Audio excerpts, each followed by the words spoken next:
And we're live. Welcome to the Elevating IT podcast. My name is Mike Brooks, and I'm with my good friend, old friend. Not old. You're not old, Jim. I've known you for a long time. Exactly. So God, when did we age, meet? Like uh, 2013, probably. I think. yes, I think that was right. It was with a group out on the West Coast. We did the first event, then we were down in New Orleans with another event a couple years later. That's right. All good. Yeah. So I'm going to introduce you. I am with Jim Ryerson from Sales Octane, and Jim is basically, for lack of a better term, you're a sales trainer, sales educator, you're a sales coach, you're more than that. You know, it's like I wanted to explain, and when I talk to people about what you do, I just said sales trainer because I think that's recognizable, but you do so much more. And you're just, not only are you somebody who trains people and teaches people this stuff, but you are a amazing salesperson. Like I've watched you, I've listened to you, and not everybody who does what you do can also walk the walk and talk the talk. Well, it's been a lot of fun. Matter of fact, over COVID, in terms of like, how do you define what I do? Because all conventions were canceled during COVID, I had some time on my hands. And so I enrolled in a couple of master's courses around basically cognitive behavior therapy, which is the most recent research on how people learn new habits. Because that's the other thing I do. Yeah, you're a sales trainer and you're a sales coach, but at the same time, you're trying to help sales pros learn some new habits. And that's spinning up at a faster rate. Like, 100 years ago, nothing changed for, 80 years. And now it's like Moore's law kicks in and there's always new content, there's new approaches, there's new things to learn. And so habit transformation is my latest excitement, basically, is spending time in that space. So yeah, a lot of fun. Love it. Well, how did you get started in sales in the first place? I mean, I know you're out in Grand Rapids, Michigan, and you're gracious enough to come on here before you're about to go on vacation. So I thank you for doing that. Oh, no. How did you get started?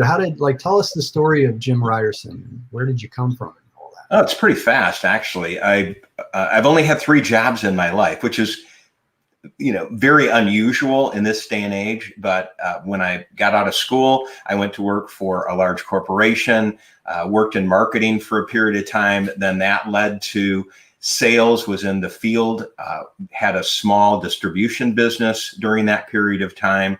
And then the third opportunity was I got to this point where I realized I really didn't like managing people. And a lot of it comes back to my behavior style, my personality. I am very competitive. I like to get out there and get things done.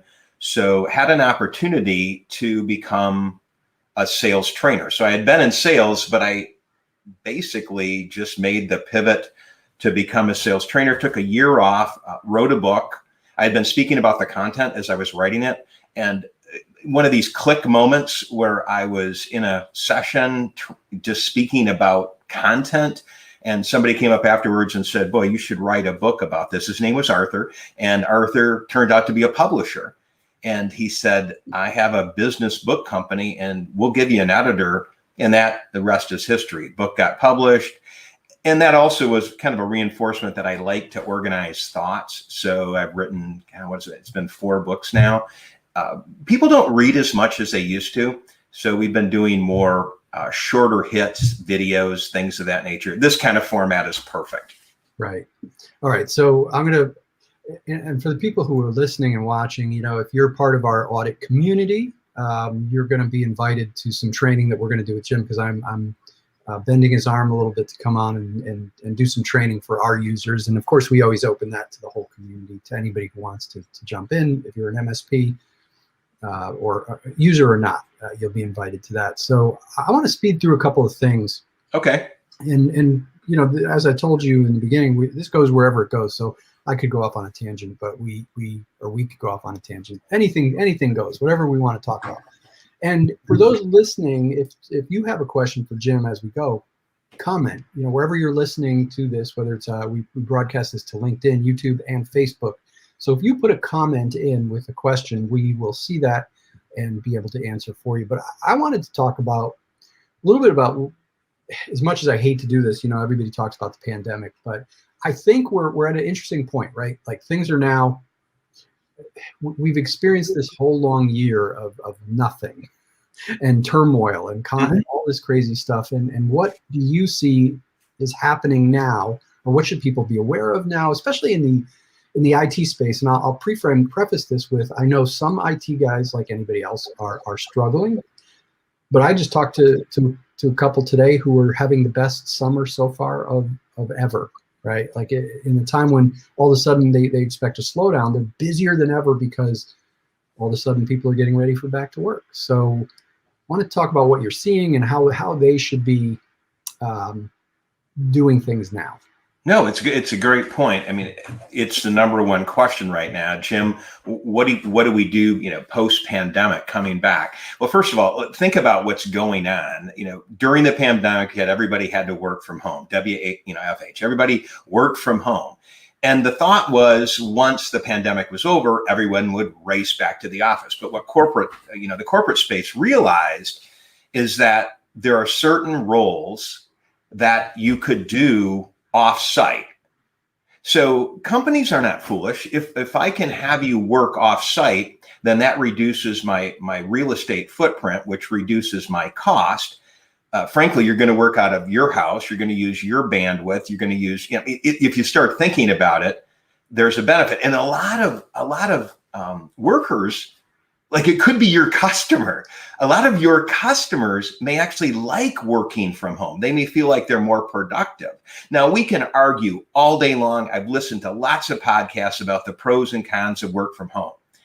But the reality is it's sticky. This thing is not going to go away, which means that you may be calling on someone that is working from home, or you may have someone in the decision process. So you go out, you do your audit, you meet with someone in IT, but then the boss or the committee gets involved. What is the statistical probability that everyone's going to be in the same corporate space? I mean, I have clients right now. I've got one that I talked to yesterday. I'm having a hard time keeping track of where he is because this company said, hey, you can do your training online. He's a sales trainer for a large corporation. We partner together. And they said, we don't care where you live. So every 30 days, he and his wife moved to another part of the United States. So I'm having a hard time selling him on things because I got to line up with his time frame of now he's on the West Coast, I'm on the East Coast. You got the time difference. So just stop for a second and think about this. If a percentage of your clients may in fact be working from home, that means that you have to sell a little bit differently because you're not going to go to their house. So the idea of Zoom, and I mean, when I say Zoom, I mean, Zoom, Google, Google Meet, Teams, there's like a bazillion variations. It is never going away. Right. So if you don't like it, if it's like, I got a bad camera, I'm only using one screen, hear me now, believe me later. It's not going away. And the smart salespeople, the ones that are dominating right now, are the ones that are learning the new technology. They're learning this new habit of meeting their clients where their clients are at, which could be anywhere on this planet. So, I mean, what are you seeing in terms of where you're in New York City, right? Yeah, I'm in Connecticut. Yeah, what percentage of people have returned to the physical workspace? It's, we're starting to see it happen now, and I know it's different everywhere. New York is just starting to kind of come back online, but it's a changed world. Yes. And we're hearing some businesses are asking their people to come back. Some businesses are the opposite, and so it's anywhere in between. And it's a funny challenge, meeting them where they are. When you talk about that, the IT guys are the ones that are wiring the world, right? They're the ones. Right. Our audience are the ones who are setting people up to do that. So while this is a bad thing for some of the world, it's a good thing for them because they've got to do the work to make sure to get.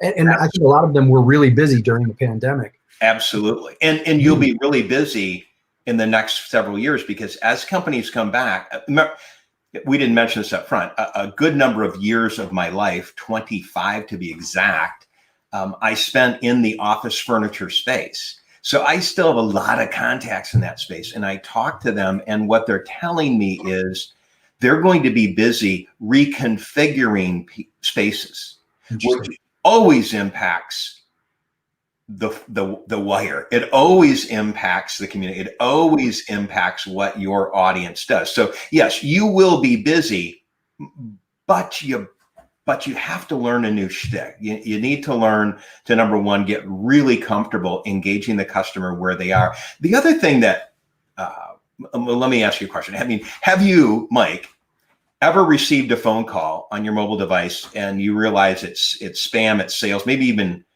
have talked to the person, you don't want to talk to them anymore? Have you ever blocked somebody, Mike, even once?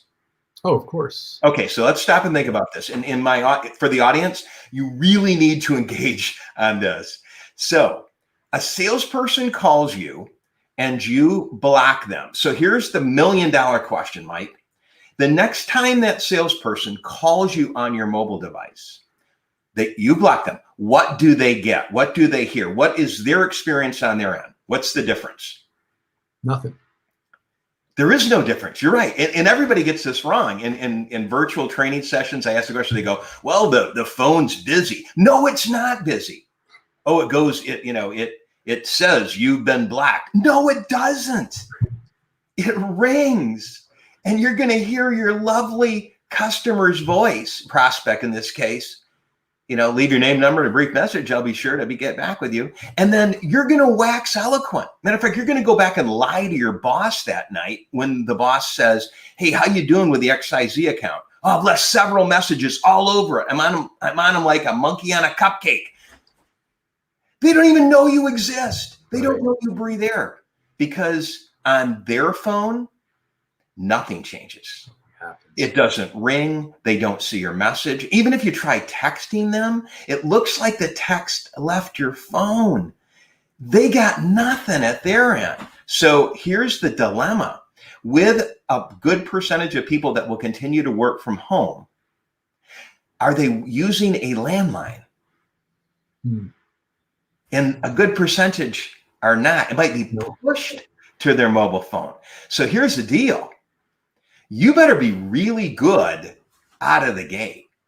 And so the second thing that we're seeing in this work, this post-pandemic, one is you got to meet your customer where they are. Number two, if you're doing prospecting, like banging the phones, you have to come at it. You have to make a really positive first impression, because if they block you, and they can do the same thing with email, they can block your email. Right. You're kind of dead. So post-pandemic, I think good. I tell you what, this is going to be a great time for great companies and great people. Like if people in the marketplace know about you and you do good work, you're like a good person, you have integrity, you do good work, you follow through with your customers, you bring value. I'm telling you, you are the water is going to rise and you are going to dominate. Because you're going to need referrals and you're going to need some connection to someone that your prospect knows, because you kind of get one chance. And if they block you, or if they block your email and they shut it down, number one, you're never going to know. Number two, they don't even know you exist at that point. So post-pandemic is referrals. Work your network. I mean, that's the two things that we're working on right now. Now, let me go back to you, Mike. You talk to a lot of managers, a lot of sales managers. I have to believe there might be a manager or two on this call. What do most managers complain about with their salespeople? So salespeople, if you're on the call, think about if your boss was asked, what do I want my sales pros to do more or do more of or stop doing? What do you think the managers say? Yeah, I mean, ultimately they want more sales, right? So they want, they want them doing more of the activities that are going to lead to what they think the sales are going to lead to. And I think I know where you're going. With you can't necessarily just do the old-fashioned ways and pick up the phone and try and bang it out, or send cold emails and bang it out. You got to be more clever than that. Right. Pre-call research. I mean, what I hear a lot from managers, because I always ask that question when somebody hits our website and says, we're looking for a sales training organization. We're looking for content for our sales pros. I always spin back, and it's basically, how many salespeople do you have? Are we talking hunters? Are we talking farmers? Are we talking ranchers, middle of the road folks? Customer facing? Is it all virtual? So I ask a series of very demographic questions. And then I pivot into 3 psychographic questions, which is, what are they not doing that you want them to do? What are they doing that's driving you crazy? And what are some things that they're doing that they need to do more of? And it always comes back, the list is so predictable. It'll be like, well, my salespeople aren't prepared. I mean, they don't do any pre-call research. They don't put together a plan. Oh, Jim, they talk too much on calls. They, as I say, show up and throw up. They don't ask great questions. They don't, they don't qualify properly. They don't uncover challenges. And these are all begin to come together. Another one that we hear a lot is they don't close strongly. There's not a strong call to action in the process or follow up. So those are kind of like what I call the big 6, if you will. And here's the crazy thing, especially after going through this couple of master's courses on cognitive behavior therapy, is, for 18 years, we've been testing salespeople. We've got 6,000 numbers of demographics or psychographics and demographics on salespeople who have taken the test. And what we know is they're typically wired. They're really good with people. Like, my guess is, if you're listening to this, you're probably amazing with people. Like, you walk into, and people like you. You're really good with people. You're smart about the product. And that's what the assessment will show. Well, let me tell you what the backside of that is. Chances are you do move way too fast, massive multitasker. Therefore, things like preparation kind of falls by the wayside. You're very good at influencing people through, your point of view, your features, benefits, and advantage. So, truth be told, if we put the monkey cam on you, we look at the tape afterwards and be like, man, I talked a lot more than I listened. Well, here's the deal. What's the antidote to talking more? Like, how do you not talk? That's a great question. Like, if I'm hanging with you, it's like, hey, my boss told me I talk too much, so I just won't talk. You're sitting across from somebody in technology who, by and large, doesn't like to talk. And now, so what's going to happen? Well, it's questions. Right. If you have a process and you have great questions, as a matter of fact, this is a little bit off what I was thinking of, but I always tell people, if you're not hearing one of 3 things on a sales call, you're not doing a great job. If that IT person never says, that's a great question, you're probably not asking great questions. Number 2, if they never say, that's a good point, then obviously you didn't share something that's like got them thinking. Number 3, I've never thought about that. I've not thought about that. Then you've not offered something new. So there's a quick test you can run as you go out on your next call, today, next week, is, how often do they say, it's a good question. I'm not really sure. That's a good question. Let me think of it. Wow, never thought about that. That's a great point. That's what you're looking for. Now, the only way to do that is questions. The only way to ask great questions is with preparation. The only way to prepare is by doing your pre-call research. So kind of all fits with the DNA, which is why, when you experience this. When we work with a company, we always start with money back. Let's test your salespeople. If you get no value from that process, we will shake hands, part friends, and I am good. But I am willing to bet that when you test those salespeople, you're going to find out, it's going to validate what you've probably been feeling through the years. Wow, it says that they're uncomfortable with objections. Says they don't plan properly, says they don't follow up. Well, guess what? That's good, because salespeople need self-awareness. So our goal is, you're not broken. You've got this tremendous skill, but there's nobody that's got it all figured out. That's why you get a consultant. That's why you get somebody from the outside, just to help you look and sharpen up a bit. And then all the ships will rise as you put together new content based on, best practices. So, to me, it's quite predictable as to where this is going to go in terms of you're going to have to learn a new shtick. It's probably going to involve a hybrid of, face-to-face meetings and a lot of virtual sales pitches. So you better get good at that. And then here's the other dilemma with post-pandemic.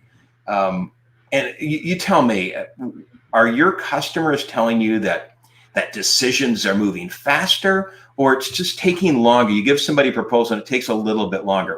Which way are you hearing it? Actually, I'm hearing both. So it depends on, it's different in different parts of the country because we're coming back in waves, and the world. We have IT providers all over the world that are in our audience, and there's something that's unique about the folks who are probably listening here. I bet you there's a mix.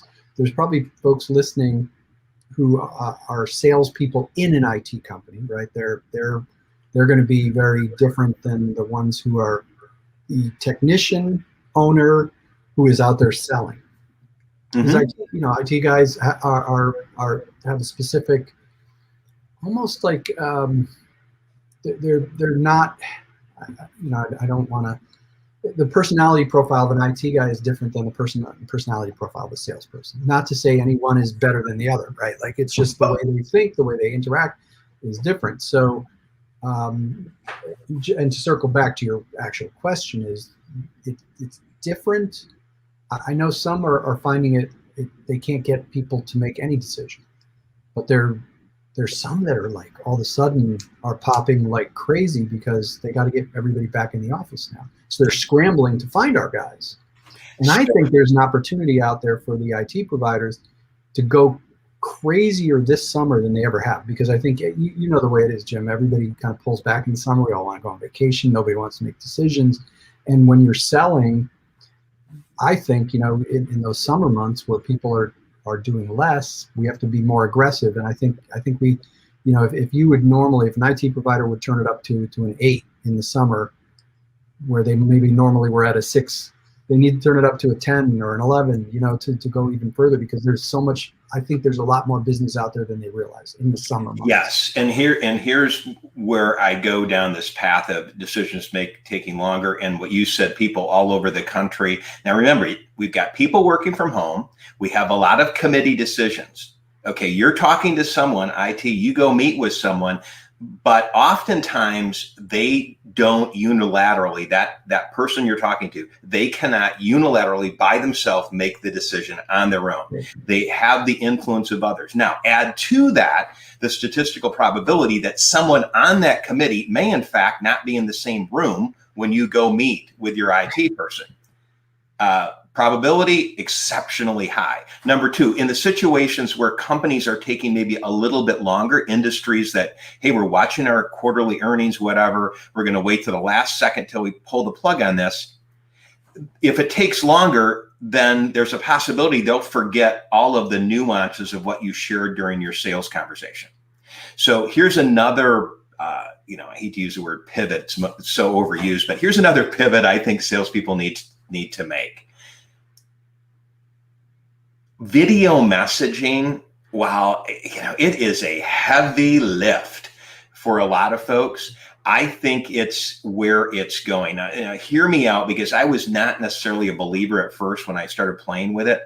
But here's the scenario. You meet IT person, you meet with an end user, you go through the diagnostic, maybe you present live, or maybe you present over Zoom to them or something. And they go, great, give us a couple of weeks and we got to go back to the committee, or I've got somebody else I want to show. Now what you're hoping for is that you did such an amazing job of equipping the new salesperson for your company, because you're no longer the salesperson. You're expecting the person on the other side of the table to go to others in their company and pitch for you. Probability of success, lower. Lower your forecast. So what do? See, I think what you do is, as soon as you get off that pitch, or right before you get off the conversation, face-to-face, whatever, you say, hey, Mike, what I'm going to do is I'm just going to make a quick little screen share video discussing, summarizing what we talked about today. and I'll send that to you. And, feel free to forward it on to anyone else who may have questions. Now, here's the heavy lift. You've got to get off the call. You've got to turn on your camera. You've got to have all the collateral, your proposal, 5-7-page proposal, all of that equipment, all that listing. I mean, I've seen your deck from Audit IT, which is awesome. A lot of content there. Now, if we know that in any communication, if you and I talk for an hour, you will miss 50% of what I say, and I will miss 50% of what you say.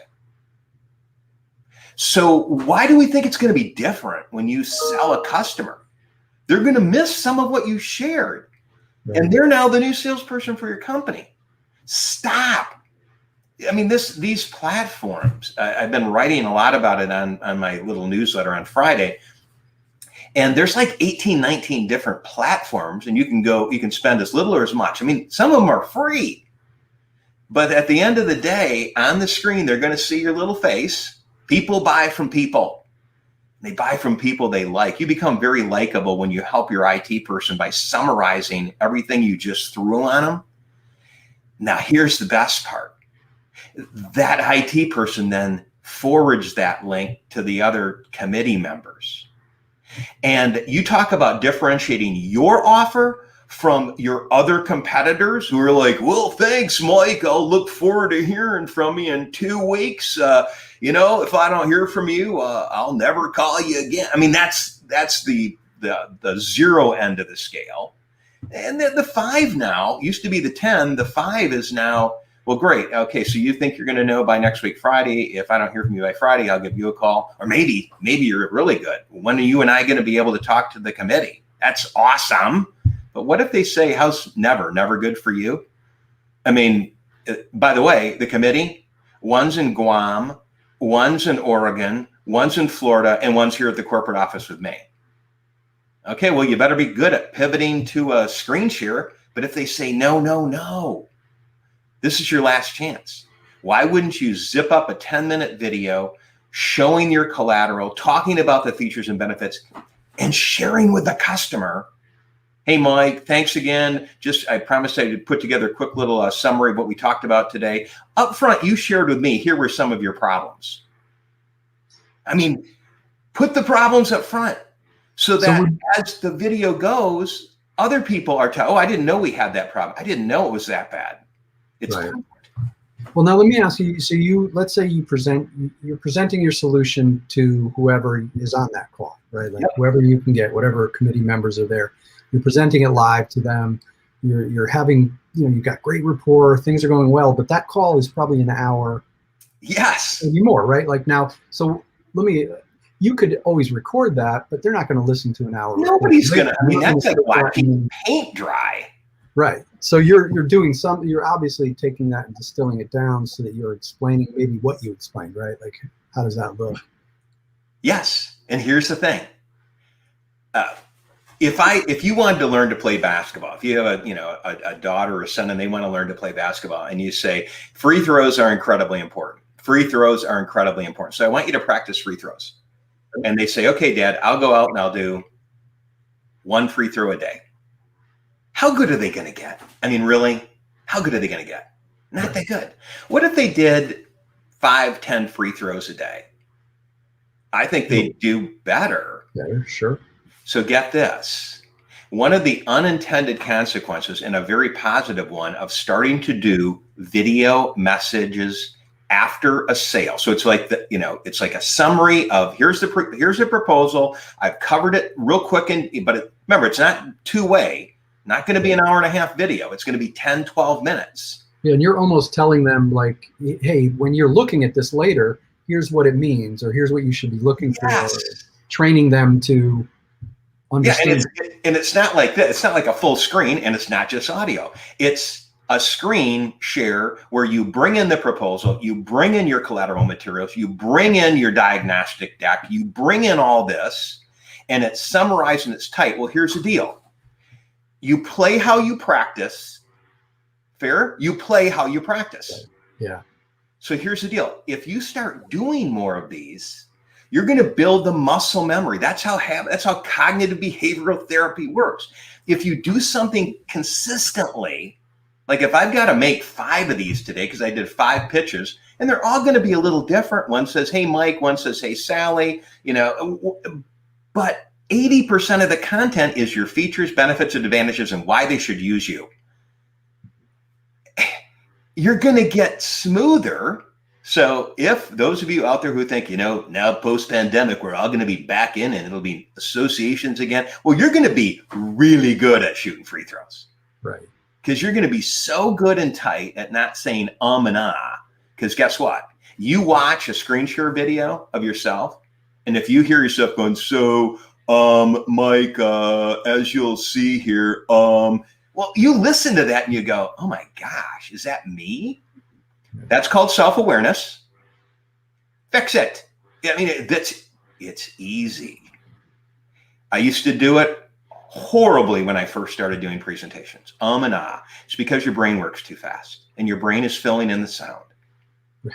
Just be self-aware. So my observation coming out of this is, who knows what this next couple of years looks like. But I'll tell you, they're going to need your product. That's a guarantee. Number 2, they're going to be distributed people. Your customers are going to be all over the place. There's going to be more committees, more people getting their oar in the water on the decision. So how are you going to touch all these people? Well, you better get good at screen share.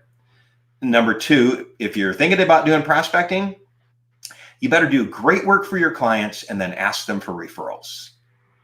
Because if you do cold calling and you get blocked, you'll never know it, and it's over with that client. And that's a scary thing. But here's the thing.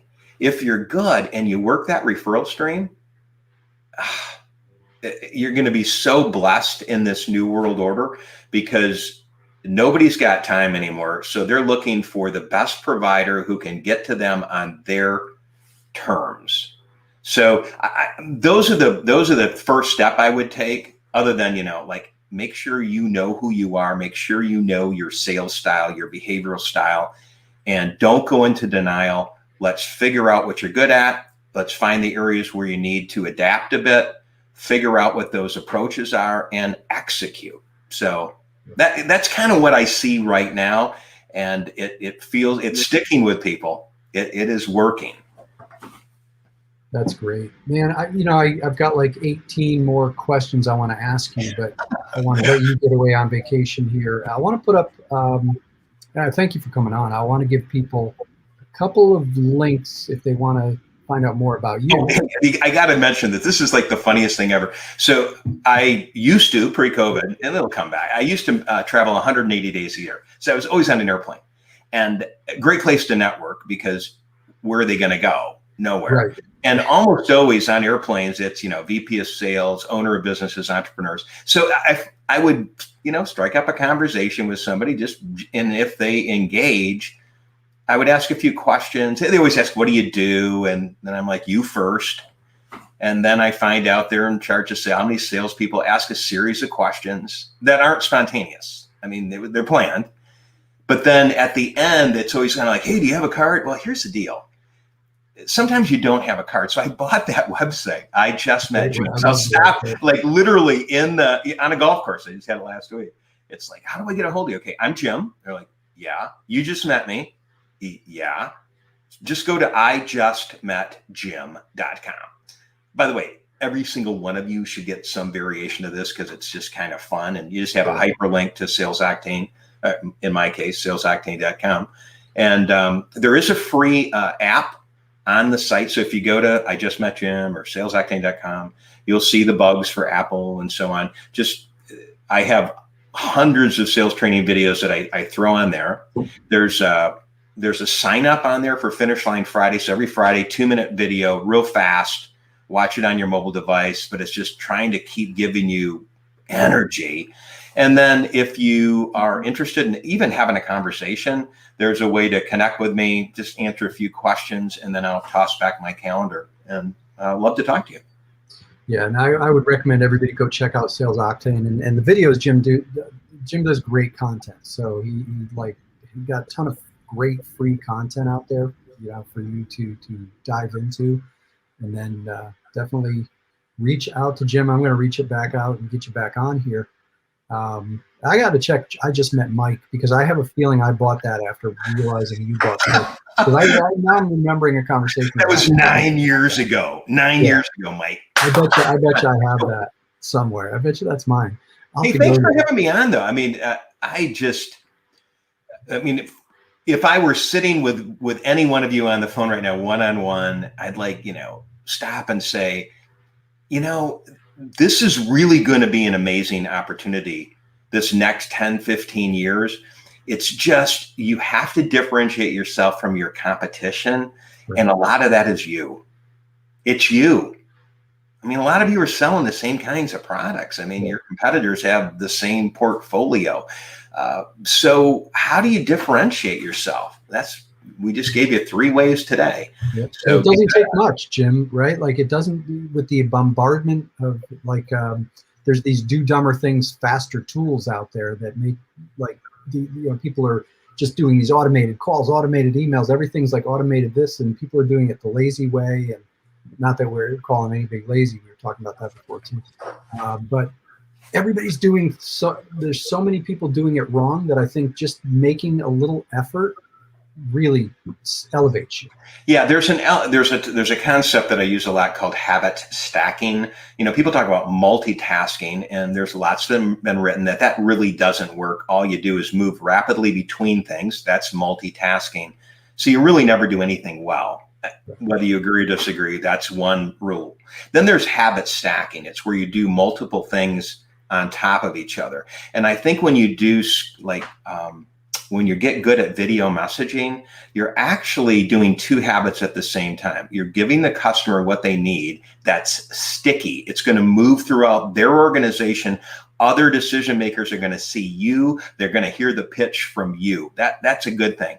But the second level of habit stacking is that you're actually practicing your pitch over and over and over again. But that's not it. That's not enough. There's a third level of habit stacking, which is as soon as you finish that video and you press the button, you get to watch it. And I can't tell you how many people watch their own video and they're like, man, I'm just all over the place. Do you think that's any different when you're with customers? Never thought about it.